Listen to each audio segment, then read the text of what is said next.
The fact that young people are so attracted to socialism is, I think, a topic worth inspecting, especially because many people have inspected it and talked about it and analyzed it. And I think that the analysis and the conclusions that are drawn are often very, very wrong.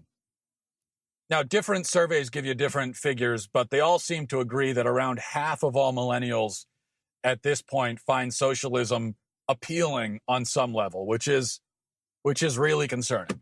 That's a lot. A half is a lot. Okay. And according to a recent survey that I read, 1 in 10 millennials believe that Joseph Stalin, who killed 20 million people, as a conservative estimate, was a hero. 1 in 10. Again, that's an enormous figure for people to admire Joseph Stalin. So how do we explain this affinity for socialism among and communism among America's youth? Well, I don't think it's that hard to understand, really. I think the explanation is really pretty simple. It's kind of a matter of arithmetic. It's sort of a mathematical equation, and the equation goes like this. Okay, it's failed parenting plus failed education system equals socialist. That's how you make socialist. And so let's talk about parents first of all. It's the job of a parent to raise their children into independent and self-sufficient adults. And so a newly minted adult, someone who's just become an adult, should want nothing more than to break out of the protective cocoon of childhood and go out into the world untethered, free, able to do whatever they want. Energy, ambition, boldness, vision. These are the things. These are the marks of youth, or at least they used to be. They used to be the primary characteristics of youth. But what we find today is that many young people they have no desire to leave the cocoon at all. They desire to leave one cocoon and then promptly enter into another one. So they want to leave the cocoon of the home and their parents, and then they want to go into the cocoon of the welfare state. They want daddy in Washington to supplant daddy at home. That's what they're looking for. And it cannot be overstated just how unnatural this is. And you see it reflected in a lot of ways. I think one symptom of this is you read these reports now about how young people, teenagers, are getting their driver's licenses at later and later ages. There's a great many of teenagers who now, they don't get their driver's license until after they turn 18, until after they graduate high school. And there are several reasons for that. One is just the kids are at home on the internet all the time or playing video games, so they feel like there's no need to drive. But that's related to this lack of energy and boldness and I remember when I was a kid, I wanted nothing more than to get my driver's license just so I could leave and go. I didn't even care where I went to. I remember when I got my driver's license, the first place I went to Rite Aid pharmacy, and I got like a pack of gum or something. But it didn't matter because I was able to go myself. It's one of the great moments of my life is that I was able to go myself to a store and get something. And that, again, used to be a common thing among young people, that you wanted the license, you could get out on the highway, be on your own, have freedom. And it seems like kids increasingly don't really desire that. They're fine being at home with their parents and having no freedom and depending on, I guess they have developed this, they've gotten used to dependence and they have no desire to break free from it. And that is a very concerning sign. And this is what lies at the root of the socialist inclination in the younger generations. It's more than anything, it's a failure of it is a failure of personal formation, of moral formation. And I don't think it's fair to blame this entirely on parents. I mean, it is theoretically possible that you could have a kid who turns into a socialist even though he had great parents. Seems unlikely it could happen, but there is a link that's obviously hard to ignore. That's parenting. Then you have the education system. And the education system has contributed enormously to this problem because you only need to have a really basic knowledge of recent world history. We're not even going back. We're not talking about ancient Rome, okay? We're not going back hundreds of years. We're not going back centuries. You simply need to have an understanding of what has happened in the world over the last century.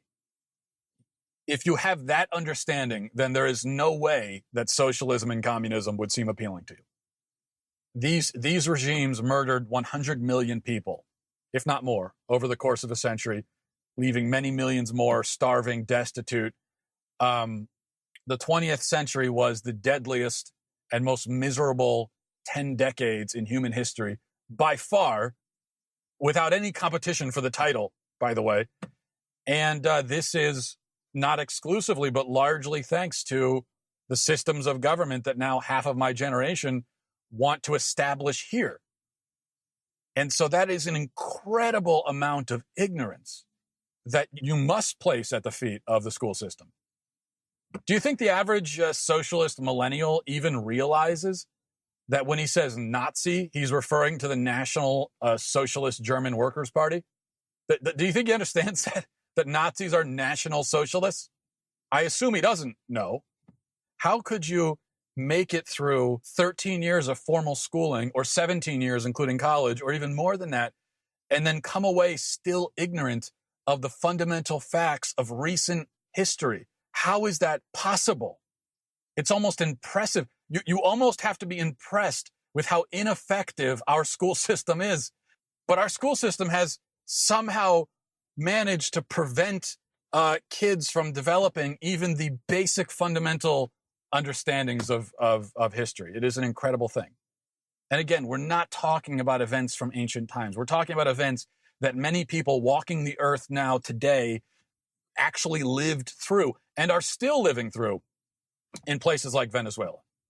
Yet the Democrat Party has managed to tap into this very large supply of supposedly educated people who possess almost no functional knowledge whatsoever. At least they possess no functional knowledge when it comes to history. And I would submit when it comes to many other subjects as well. So with that in mind, how can we call our education system anything other than a cataclysmic disaster? That it has produced ignorance and intellectual laziness and idiocy on an unprecedented scale. And it has somehow managed this feat at precisely the moment when knowledge and information have never been more readily available.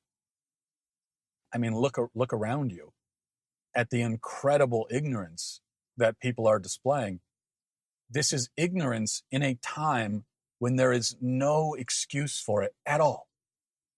We all carry around in our pockets all of the knowledge that you could possibly need. It's all here. And then in school, it's supposed to be presented to you in a systematic way that you can absorb and understand. The rise of socialism is an enormous failure on the part of schools and the part of parents. The crop of the young crop has been, I guess you could say, fertilized by bad education, bad parenting. And now it's really no trouble for socialists to just kind of come along and pick the fruits. And there's no real way to stop them either, unless we make drastic changes to our homes and to our schools. So if you're wondering why people are socialists, that's why. It's not because the socialist program is really that appealing. It is appealing to ignorant people who have not been properly formed personally and morally. That's who it's appealing to. But to rational, intelligent people who have been educated and who have been properly formed as human beings, it is the most unappealing thing in the world, especially at this point. Now that we have 100 years of history, we can look back and see all the bloodshed, misery, and death and say, wow, yeah, no thanks.